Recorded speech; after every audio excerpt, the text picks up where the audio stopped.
Hi, hope you're well, and a warm welcome to the inevitable difficult second album of Andrew at the Movies, the semi-regular segment on Matt's Movies, Music and More, where I talk to you about cinema releases that I have seen this month. This month being November 2018, and whilst Lady Gaga is still going toe-to-toe with Freddie Mercury at the box office, and yes, it does still feel strange saying that out loud, we're now starting to get festive-themed films that are hoping to have enough staying power to stick around until the Christmas period. We'll see about that. But also longer, dramatic, more artistically worthy movies are starting to pop up to keep us occupied during the long, dark, cold, lonely nights. Anyway, let's begin. My first movie this month was Slaughterhouse Rules, with a Z at the end, because poor literacy is cool, apparently. This was directed by Crispian Mills, aka Kula Shaker, from the 90s, and this is his second movie after A Fantastic Fear of Everything. And like that movie, this stars Simon Pegg, along with his comedic partner Nick Frost. And yes, they do share a scene together for about 20 seconds, but also Michael Sheen, Asa Butterfield, amongst others. Oh, and Margot Robbie does turn up on a Skype camera for about 5 minutes, so there you go. In this movie, we get a typical lazy northern boy who is unwillingly enrolled into a public boarding school called Slaughterhouse. Yeah. The very first line of the movie is, that is a very weird name for a school, isn't it? But after that, we sort of live in a heightened reality where we're supposed to accept that there's the first Earl of Slaughter who founded this place, and that a school with the Latin motto, from the bloodshed to the stars, is a place that parents would look at and go, that looks like a nice place to send my child. But anyway, our hero soon discovers that this is a very hostile place to be in, not just because of its inhabitants, but because funding is currently too tight to mention, to the extent that the headmaster has allowed fracking drilling to take place in the local woods. Yeah, there is a very heavy anti-fracking message in this movie, and by drilling into the earth, they unwittingly unleash a Horatio undiscovered network of subterranean carnivorous monsters. So yeah, in a nutshell, this is half typical public school shenanigans that you would expect from this scenario. So we've got the nerds, we've got the outcasts, we've got the neurotic teacher, we've got the buffoonish headmaster, we've got the psychotic bullying head prefects, and the nice girl that the head boy falls in love with, but across the campus, ooh, what's that there? She appears to be hugging and kissing another boy. Oh no. So stuff like that before we eventually get into your typical tongue-in-cheek British horror comedy with semi-practical, semi-CGI monsters with your typical jump scares and running around cheap dark caves at the end. If you looked at the poster or the even the trailer for this movie and you automatically thought that looks like a serviceable if half-baked attempt to capture the tone and style and humour and success of Edgar Wright movies like Shaun of the Dead and The World's End, then you would be correct. And when I say that, I do mean this movie directly invites comparisons to Edgar Wright movies in a visual sense. Towards the climax of the movie, when they assemble the weaponry, the bats and the guns to deal with the monsters, you get that stuff complete with the camera going whiz, whiz, whiz, whiz, whiz, whiz, whiz. So it is directly mimicking Shaun of the Dead. Not only that, but also in terms of how it uses references.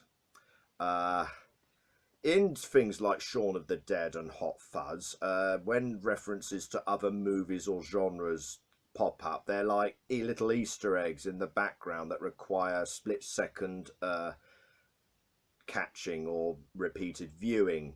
In this, a character throws a dart at a photo of a young Malcolm McDowell, just to remind you that the movie If exists. It's got nothing to do with the plot. But also, the headmaster has a little dog, pet dog that he dotes on called Mr. Chips.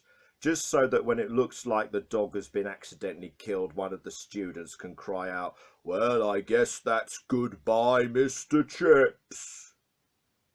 Yeah, it's that blunt. But that being said, if anything holds this movie up, I'd say it's the performances do a good job of carrying this movie forward. We've got Simon Pegg being his dependable, engaging Simon Pegg self.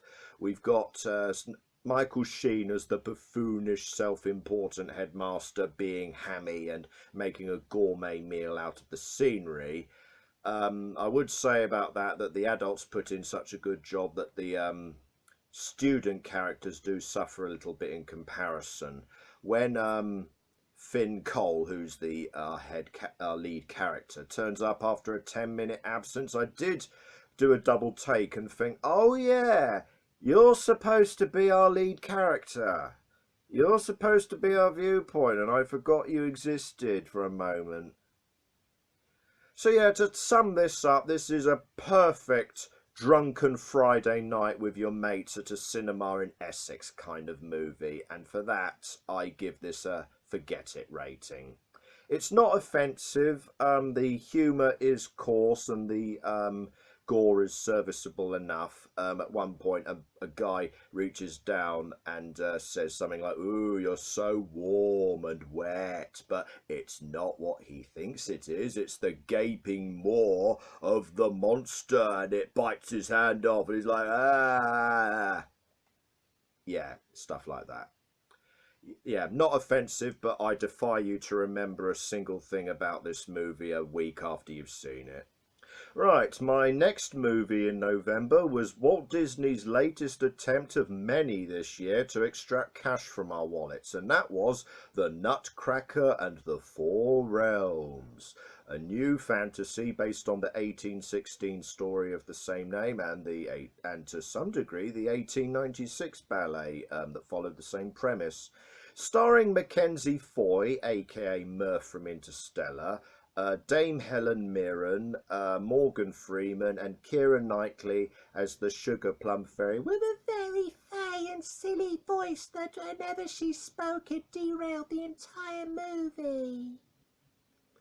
In this, Mackenzie Foy plays Clara, a girl who's mourning the recent death of her mother, and she's given the last keepsake or present from her mother, which leads her inevitably to a magical realm that her mother once ruled over. The land, which includes the realm of sweets, flowers, snowflakes, and the former realm of amusements, aka the fourth realm, presided over by the tyrannical Mother Ginger and her servant the Mouse King. Ooh! She gets there because of Morgan Freeman, who plays Godfather Drosselmeyer, who knew Clara's mother and bequeaths her with the key that leads her to the... Oh, good gravy. Does it even sodding matter who Morgan Freeman is in this movie? He's Morgan Freeman. He's doing the Morgan Freeman. Your mother was the cleverest inventor I ever knew, Clara. It's up to you to save the kingdom.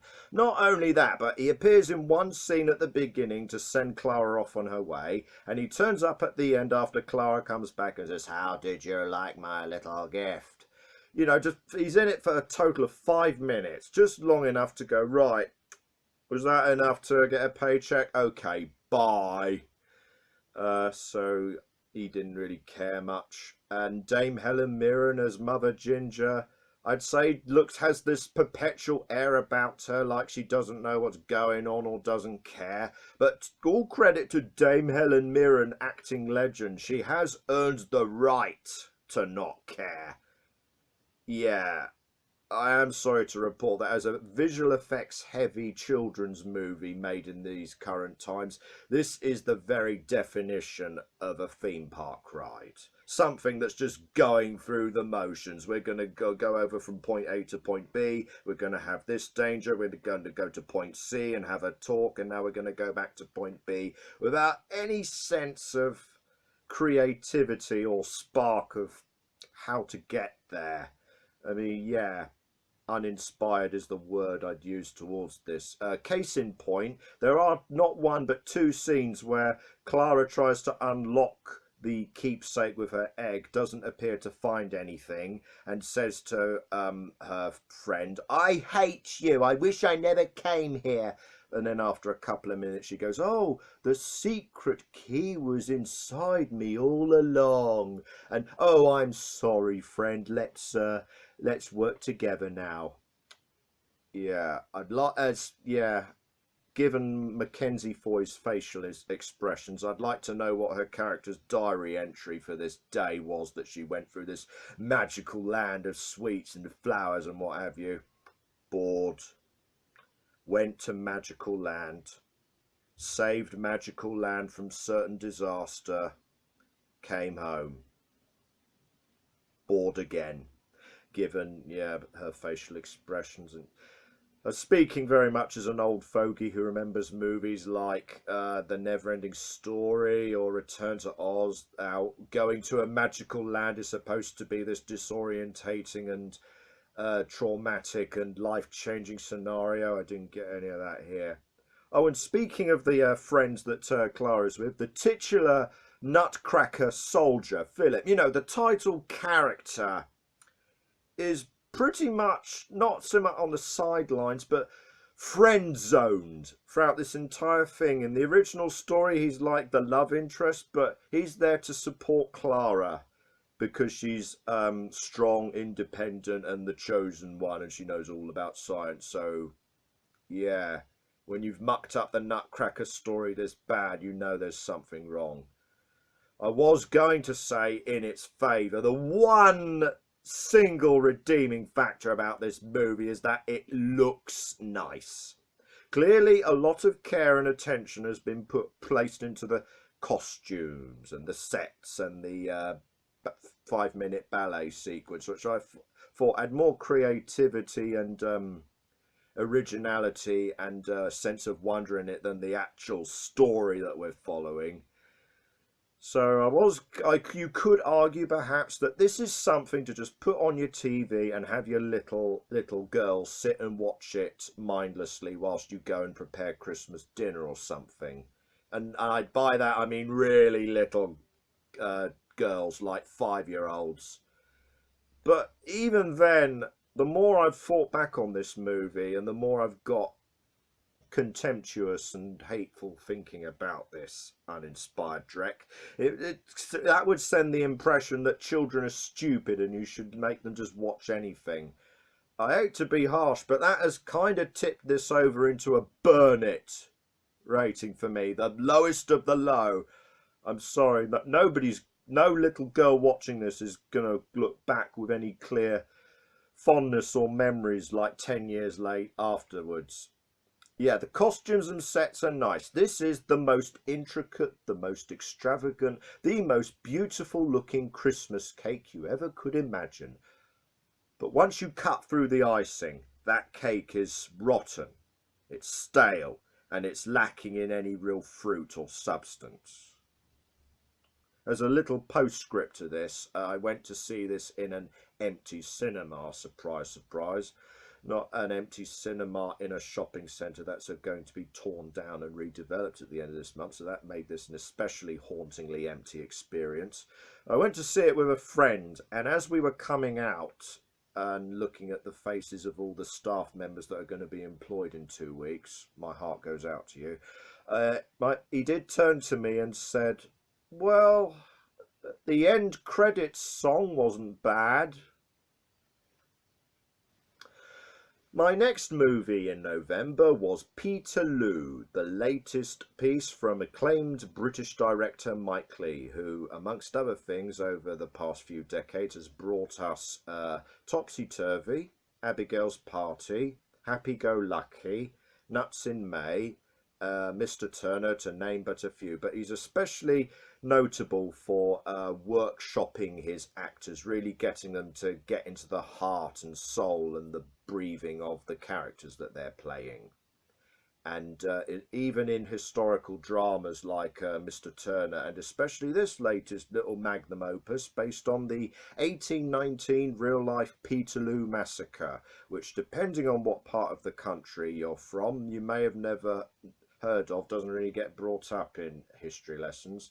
But basically, 4 years after the Battle of Waterloo, the people up north were suffering under hard working conditions with very little pay due to the corn laws, which made them work harder than ever because importing corn from other countries was made either undesirable or prohibitively expensive. You can see there perhaps partly why Mike Leigh felt that this would be a relevant topic for today's times. But moving on, so they increased, the people of up north increasingly met up to demand change, to demand the right to vote and for better pay. And this increasingly leads to organising a mass protest in St. Peter's Field, which causes the local magistrates and even the government to get antsy and self-entitled about, we should give poor people the vote. These poor babes don't realise how better off they are. They should be grateful. So this led to arming the militia, who got increasingly saber-rattled and ready for a bloodbath, even though this was meant to be a peaceful protest. And I'll leave it up to you, given what I said about this being a massacre, how that turned out. This story, through various different characters and viewpoints, from the virtuous common folk to the ruthless and haughty magistrates, is told over 2.5 hours.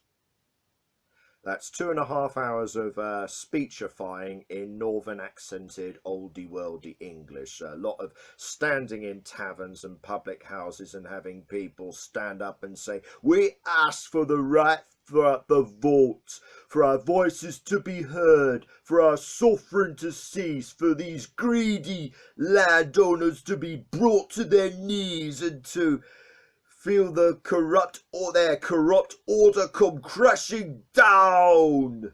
Hear, hear, well said. Again, over 2.5 hours.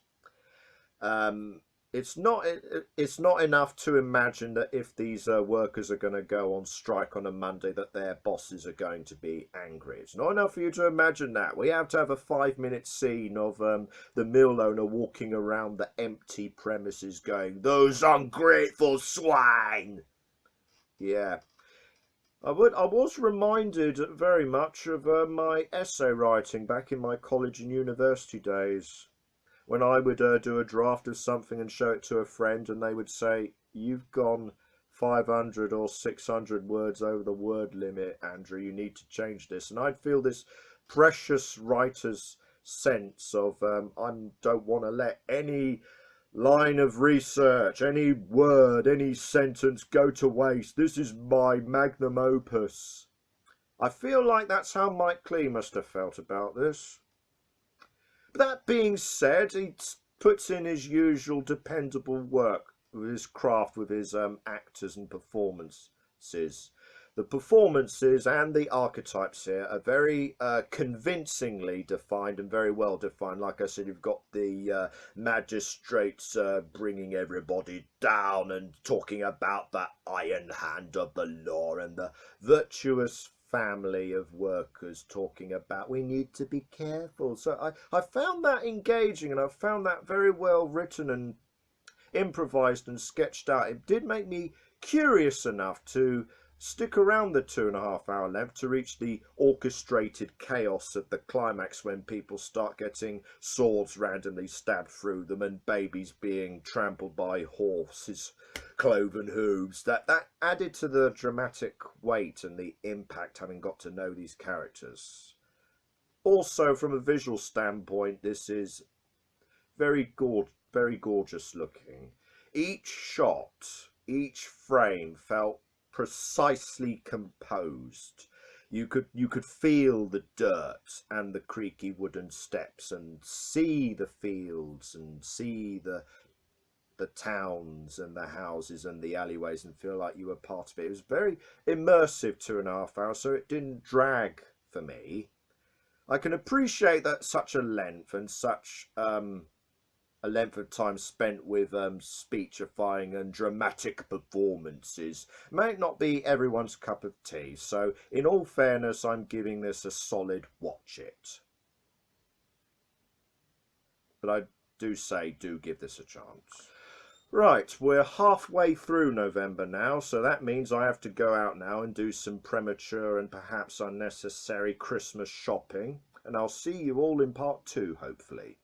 If I don't see any of you then please do remember to keep watching Matt's Movies, Music and More. Do like, do subscribe, and do please check out the wealth of content, the wealth of good content that we've got on the channel, with Matt's solo videos, the What Do You Think videos that we do together. With any support, any views, any feedback would be gratefully appreciated. So for now, see you later.